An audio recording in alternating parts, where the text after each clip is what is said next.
perkenalkan, nama saya Wardatul Husida. Saya mahasiswa dari Universitas Bina Mandiri Gorontalo, Prodi D3 Analis Kesehatan. Nah, pada kesempatan kali ini saya akan menjelaskan beberapa materi singkat mengenai biologi molekuler. Kalian tahu nggak sih biologi molekuler itu apa? Biologi molekuler adalah ilmu yang berkecimpung dalam dunia biomolekul seperti DNA, RNA, dan juga molekul. Langsung saja ya pada materi pertama yang saya akan jelaskan, yaitu sel. Teman-teman sekalian, apakah yang dimaksud dengan sel? Sel adalah suatu kumpulan materi yang dapat hidup dan menjadi suatu unit penyusun makhluk hidup. Sel mampu melakukan segala macam aktivitas dan hampir sebagian besar dapat bereaksi kimia guna mempertahankan kehidupan yang ada dalam sel. Makhluk hidup kebanyakan tersusun dari sel tunggal yang disebut sebagai uniseluler, seperti misalnya bakteri dan amoeba. Sedangkan makhluk hidup lainnya juga termasuk tumbuhan, hewan, dan manusia adalah organisme yang mempunyai banyak tipe sel terspesialisasikan dengan fungsinya masing-masing yang berbeda namun saling berkaitan. Nah, setelah kita mengetahui apa itu sel, selanjutnya, apakah fungsi dari sel itu sendiri?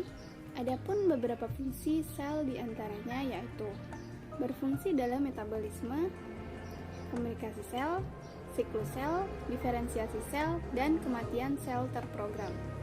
Nah, tentu sel mempunyai bagian-bagian di dalamnya.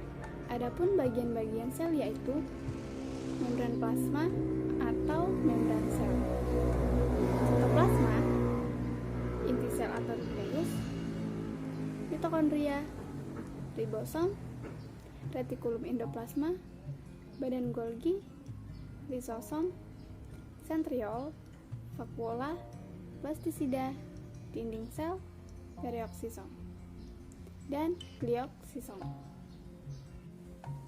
Materi yang kedua yaitu biomolekul. Biomolekul merupakan senyawa-senyawa yang mengandung karbon dan menyusun beberapa bagian sel hidup dan melakukan reaksi-reaksi kimia yang memungkinkan sel tersebut tumbuh, mempertahankan diri, bereproduksi, dan menggunakan cadangan energi. Biomolekul yang paling penting adalah asam nukleat, protein, karbohidrat, dan lipid. Fungsi biomolekul sendiri yaitu yang pertama, protein sebagai enzim, alat transport, antibodi, hormon, dan pembentuk membran. Yang kedua, karbohidrat sebagai sumber energi, komponen pembentuk membran dan dinding sel. Ketiga, lipid sebagai sumber energi, hormon, dan pembentuk sel. Keempat, asam nukleat sebagai faktor genetika, koenzim, pembawa energi, dan pengatur biosintesis protein. Materi selanjutnya yaitu struktur DNA. Secara umum, ciri-ciri struktur DNA yaitu double helix atau helix ganda, tersusun dari basa nitrogen adenin, guanin, timin, dan sitosin, dan merupakan polimer dari monomer nukleotida. DNA sendiri ialah suatu asam nukleat yang menyimpan semua informasi biologis yang unik dari setiap makhluk hidup dan beberapa virus. DNA merupakan singkatan dari deoksiribonukleat asid atau dalam bahasa Indonesia disebut juga sebagai asam deoksiribonukleat. Struktur kimianya berupa makromolekul kompleks yang terdiri dari 3 macam molekul, yaitu gula pentosa atau deoksiribosa, asam fosfat, dan basa nitrogen. Fungsi DNA secara umum yaitu untuk menyimpan dan menentukan karakteristik biologis pada makhluk hidup yang sesuai dengan pengaturan koneksi pada molekul yang spesifik. Adapun sifat DNA yaitu yang pertama, jumlah basa adenin sama dengan timin dan jumlah guanin sama dengan sitosin. Kemudian urutan basa dan panjang DNA tiap spesies itu berbeda. Kemudian setiap spesies itu mempunyai jumlah basa yang berbeda. DNA merupakan molekul hidup dan DNA bersifat stabil. DNA juga menyimpan gen, Di dalam DNA terdapat fragmen yang berulang.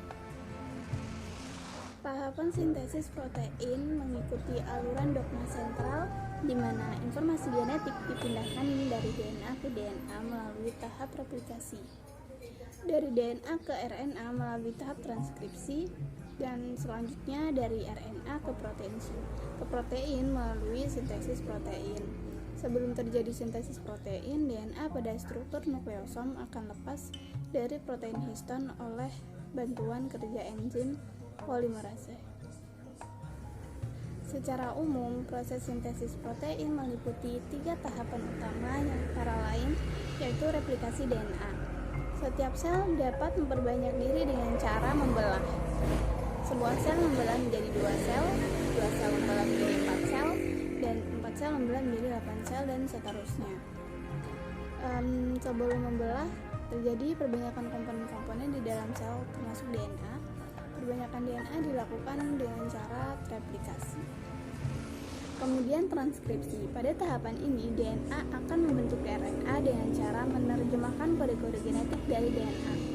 Proses pembentukan RNA ini disebut dengan transkripsi, yang menghasilkan 3 macam RNA seperti yang telah kalian ketahui sebelumnya, yaitu mRNA, tRNA, dan rRNA. Transkripsi terjadi di dalam sitoplasma dan diawali dengan membukanya rantai ganda DNA melalui kerja enzim RNA polimerase. Transkripsi meliputi 3 tahapan, yaitu tahapan inisiasi, elongasi, dan terminasi. Translasi merupakan proses penerimaan beberapa triplet atau kodon dari mRNA menjadi asam amino yang akhirnya membentuk protein. Urutan basa nitrogen yang berbeda pada setiap triplet akan diterjemahkan menjadi asam amino yang berbeda pula. Misalnya, asam amino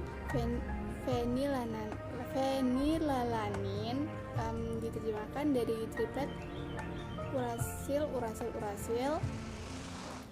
terdiri atas 3 basa urasil.